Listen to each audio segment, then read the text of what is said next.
আমি সবাইকে একটা কথা বলি যে তিনটা কথা এই যে বলতেছিলাম, আমাকে ম্যাডাম মনে আজকে সুন্দরভাবে পিক আপ করছে তিনটা কথা।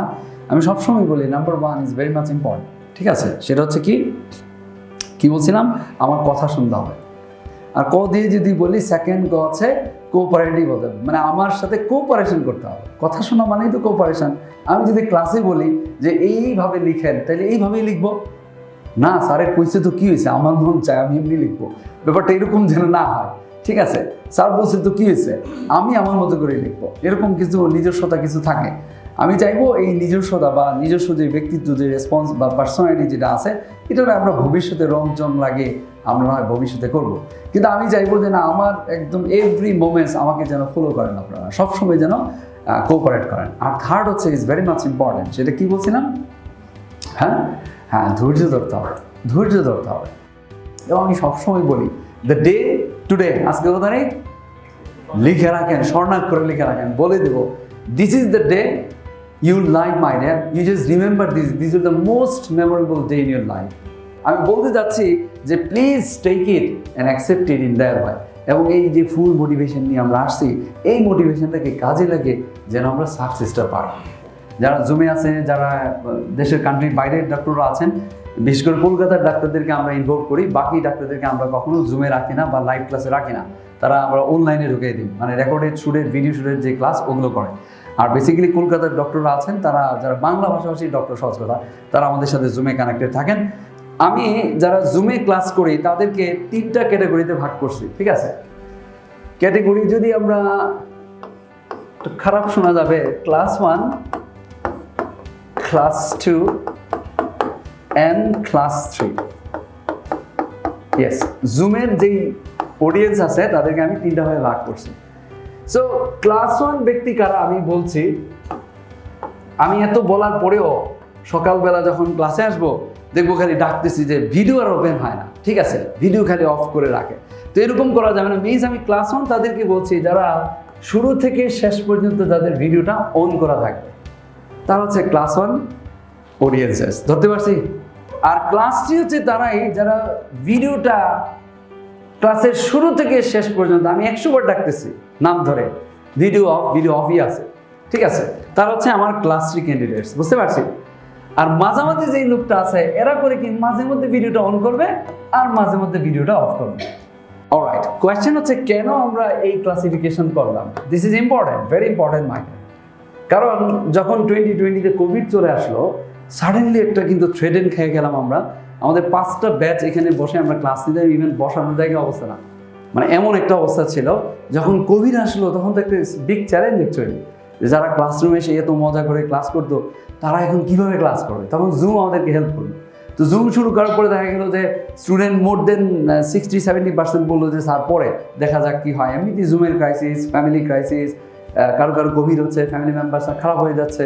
তো দেখা গেল আমরা 20-30% পিপলস দিয়ে জুম দিয়ে শুরু করলাম। And it was a big challenge actually to give the full vibes of the live classes through the Zoom classes. এটা একটা বড় একটা চ্যালেঞ্জ ছিল আমার জন্য।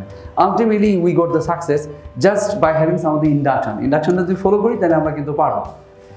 ইয়েস, এই ক্লাসিফিকেশনটা কেন? যার ভিডিওটা একদম শুরু থেকে শেষ পর্যন্ত ভিডিওটা অন করে থাকবে, উনি ক্লাস থেকে 100% পর্যন্ত গেইন করতে পারবে। মানে পুরো ক্লাসের 100% compare to the live classroom 100% gain করতে পারবে, ধরতে পারছি? ইন কন্ট্রাস্ট যাদের ভিডিওটা অফ করে থাকবে, উনি যতই চ্যালেঞ্জ ধরুক আমার সাথে, উনি 0 থেকে 10% গেইন করবেন, ধরতে পারছি কথা? আর যিনি মাঝে মধ্যে অন করছেন আর মাঝে মধ্যে অফ করছেন, উনি 10 থেকে 50% গেইন করবেন, ধরতে পারছি? প্রথম ক্লাসটা আপনি পুরো অফ করে করবেন, সেকেন্ড ক্লাসে বলবে কি জানেননি, থাক 9টার সময় উঠার দরকার, আজকে ঘুম দেই, পরে করে নেব না ক্লাস। থার্ড ক্লাসে কি করবে? এই সালমান শুনতেছি গল্প। থার্ড ক্লাসে কি করবে জানেননি? থার্ড ক্লাসে বলবে থাক, রিমেটোলজি তো 2টা ক্লাস করলামই না, এবার কার্ডিওলজি থেকে শুরু করব, এবার যাক। কার্ডিওলজিও দেখবেন আর করেন নাই, ডার্মাটোলজি, আচ্ছা ডার্মাটোলজি থেকে করবো না ক্লাস, সব জমতে থাকবো, করবো না এক সময়, সব শেষ করে ফেলবো, আমি তো পারি, আই এম দ্য বেস্ট, ঠিক আছে? পরে কয়দিন পরে করবেই না আমি, থাক তুমি এক কাজ করো, ওই বিধান সাহেবের ফোন দাও, হটলাইনে ফোন দিয়ে, শয়তান বলতেছে আপনাকে, আপনি বুঝতেছেন না কিন্তু শয়তান আপনাকে পরিচালনা করছে, বিধানটা ফোন দিয়ে বলবে এইবার থাক কোর্সটা একটু বন্ধই থাকো স্যার, কয়েকদিন পরে কোর্সটা করবো না। ফোন দিয়ে বলে দিবেন যে থাক কোর্সটা পোস্টপোন থাকো, আমি 2 মাস পরে আবার কোর্স করবো। 2 মাস, 2 বছর পরে আর আসবেন না, চ্যালেঞ্জ। শয়তান এমন টান দিবে তখন দেখবেন আপনি কোথায় জানি চলে গেছেন। তখন আমার কাছে আসা, ইটস মাই এক্সপিরিয়েন্স, 5 বছর পরে আবার কোর্স শুরু করব। ইয়েস স্যার, এইবার খুব ফুল মোটিভেটেড, এবার আমি সব করব, আবার শুরু করব। তাহলে শয়তান কোথা থেকে যে কোথায় নিয়ে যাবে আপনি দেখবেন যে 5 বছর চলে গেছে, আপনি বুঝতে পারবেন না আপনি কোথায় চলে গেছেন। বুঝতে পারতেছি? তাহলে এই যে রিয়েলাইজেশন বলেন, এটা আসতে কিন্তু কারো অল্প সময় লাগে, কারো বেশি সময় লাগে। এখন চয়েস ইজ ইয়োর্স, আপনার চয়েস আসলে আপনি কোনটা অ্যাকসেপ্ট করবেন। তাহলে আমি কি বলছি, তাহলে কি চয়েস কি, কার সাথে থাকবো? আওয়াজ দেন। সুমন্ত স্যারের সাথে থাকবো নাকি সুপার শয়তানের সাথে থাকবো? তাহলে ডিসিশনটা কিন্তু বুঝতে হবে। কি সালমান বুঝতে পারছে? আমি যাই ফুল প্রিপেয়ার থাকবে। আপনি শুক্রবার দিন মানে বৃহস্পতিবার প্রপার রেস্ট দেবেন, সুন্দর রেস্ট দিয়ে যেন আমরা শুক্রবার দিন সকালবেলা ক্লাসটা করি। Yes my dear, so let's start with some of the introduction part. আমরা একটু ইন্ট্রোডাকশন পার্টটা সেরে নেই। আপনারা তো জানেন যে ইন্ট্রোডাকশন, আমার ইন্ট্রোডাকশন সবাই জানেন, তারপর আমি বলছি। আমি 6 মান্থ হলো মাত্র চলে আসছি ইংল্যান্ড থেকে। ওখানে আমি acute medicine department in Saint Peter's হসপিটালে কাজ করছিলাম। ঠিক আছে, দেখা যায় যে you can pick up everything in your hands. তাহলে এখানে কোনো কিছু নাই, কিন্তু আমাদের দেশে কিন্তু নানান হেফাজার্ড অবস্থা, রুগীর অবস্থা হেফাজার্ড, সিস্টেমের অবস্থা হেফাজার্ড, আমরা ডাক্তারও হেফাজার্ড হয়ে গেছি, এটা আমাদেরকে স্বীকার করতে হবে। এনিওয়ে, আমরা এই কথায় যাচ্ছি না, আমি বলতে যাচ্ছি যে সিন্স 2009 থেকে আজকে পর্যন্ত আমি 2টা কাজ খুব প্যারালেলি করি এবং 2টাকে আমি খুব গুরুত্ব দিই। সেটা হচ্ছে আমার clinical practice along with my academic activities. ঠিক আছে, আমি 2009 থেকে একাডেমি শুরু করি এবং বিদেশ থেকে এসেই প্রথম জার্নি শুরু করি ব্রাহ্মণবাড়িয়া মেডিকেল কলেজ হসপিটাল। এরপরে 2009 থেকে 2014 জানুয়ারি থেকে আমি হলিডেতে জয়েন করি, 2014 থেকে 2019 পর্যন্ত। এবং যদি আমি পুরো 2009 থেকে 2019 পর্যন্ত বলি, 10 বছর I invested in the clinical practice. Okay, good afternoon. Actually, it's my pleasure to welcome you all to today's induction session. প্রথমে আমি আমার ইন্ট্রোডাকশন দিই। আমি ডক্টর তামান্না, আমি একাডেমিক ডাইরেক্টর হিসেবে আছি এখানে। আর আসলে আমি এই ইন্ডাকশন সেশনগুলোতে আসার চেষ্টা করি, আমার খুব ভালো লাগে। আসলে আমার নিজের জার্নির কথা মনে পড়ে যায়। আপনারা যারা এখন ইন্টার্নশিপ করছেন তারা কিন্তু ওই ডাইলেমা থেকে উঠে আসছেন। এখন কিন্তু আপনারা ফোকাসড একটা ডিসিশন নিয়েছেন যে এমআরসিপি দিব। সো আপনারা কিন্তু একটা স্টেজ অলরেডি উপরে উঠে আসছেন। সো আজকে থেকে আপনারা যদি লেগে থাকেন, দেখেন একটা বছরের মাথায় কিন্তু আপনাদের হাতে একটা এমআরসিপি ডিগ্রি চলে আসবে, এটা আমি গ্যারান্টি দিতে পারি। স্যারের কথা শুনতে হবে, ঠিক আছে? স্যার কি বলে, স্যার যেটা বলবে সেটাই, এই বিলিফটা রাখতে হবে মনের মধ্যে। আপনাদের কোঅপারেটিভ হইতে হবে, স্যারের সাথে কোঅপারেট করবেন। স্যার কিন্তু এখানে নিয়ে বসে আছে, সব কিছু খুলে দিচ্ছে ওপেনলি, কিন্তু আমাদেরকে কিন্তু জিনিসটা স্যারের কাছ থেকে পিক করতে হবে, নিতে হবে। প্রত্যেকটা দিন যেন কাজে লাগায়, যতটুকু পড়া যায়, যতটুকু মানে নিজেকে আপগ্রেড করা যায়, বা যেই কয়টা ডিগ্রি নেওয়া যায় এই সময়ের মধ্যে যেন নিয়ে ফেলি আর কি। In Bangladesh, most of the doctors have the dream to achieve the prestigious degree of MRCP. তো সেই কাঙ্ক্ষিত লক্ষ্যে আপনারা যারা এই সেশনে MRCP Part-1 রেগুলার কোর্সে অ্যাডমিশন নিয়েছেন সবাইকে শুভেচ্ছা এবং স্বাগতম জানাচ্ছি। So the 8 years means a lot for me because I involve more than 120 countries doctors and all over the world.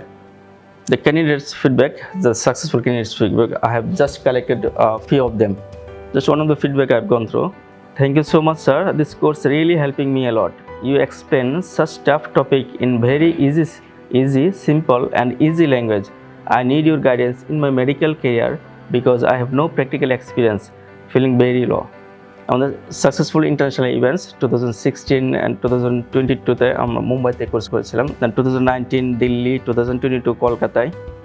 আমাদের national events Chittagong, Sylhet and ঢাকায় এই বছরে আমরা প্রোগ্রাম করেছি। আমাদের আপকামিং ঢাকার প্রোগ্রাম এই মাসেই 25th of December one day MRCP Part-1 course হবে, আমাদের এই SsAcademy ভেন্যুতেই হবে।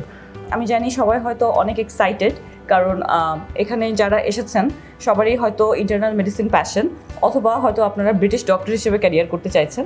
আর এই জন্য আনডাউটেডলি SsAcademyর চেয়ে বেটার অপশান অন্য কিছু হতেই পারে না। এখানে যে আমি কোর্সটা করছিলাম স্যারের সুপারভিশনে, এখানে স্টুডেন্ট হিসেবে জয়েন করাটাও আমার জীবনের বেস্ট ডিসিশন ছিল। রিসেন্টলি কয়েকটা লাইভে আমি বলেছিলাম যে টেস্টেড অ্যান্ড ট্রাস্টেড মেন্টর। হ্যাঁ, আপনারা নিজেরাই এখন টেস্ট করতে পারবেন। কালকে থেকেই ক্লাস শুরু হতে যাচ্ছে, আর মাত্র কয়েক ঘন্টা বাকি। আপনি নিজে টেস্ট করতে পারবেন, তখনই আপনার ট্রাস্ট আসবে যে হ্যাঁ আপনি ঠিক জায়গায় এসেছেন, আপনার টাইম, এফোর্ট, মানি সব কিছু রাইট জায়গায় ইনভেস্ট করছেন। তো যাই হোক, আমার মনে হয় আপনাদের সবার এক্সপিরিয়েন্স অ্যামেজিং হবে, কারণ এখানে ক্লাস কখনোই 1 মিনিটের জন্য বোরিং হয় না, প্রত্যেকটা মুহূর্তই হচ্ছে অ্যামেজিং হয়, আর আপনার কখনো ঘুম আসবে না। I can challenge you that.